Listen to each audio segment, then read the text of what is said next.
2024 жылдын 26 октябрында 1999-2000 жылдары эл аралык бандиттик түзүмдөрдү жоюу боюнча аскердик милдетин аткарууда курман болгондорго арналган Бишкек шаарындагы Баткен жоокерлери монументине гүл чамбар коюу аземи болуп өттү.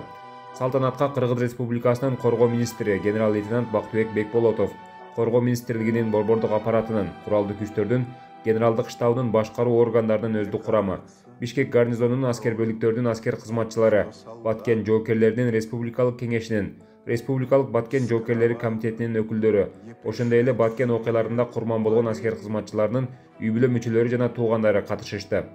Эскерүү иш-чарасы Дайыр Асанов атындагы Жеңиш паркында митинг реквием менен уланды. А превратились в белых журавлей. Они до сей поры с времен тех дальних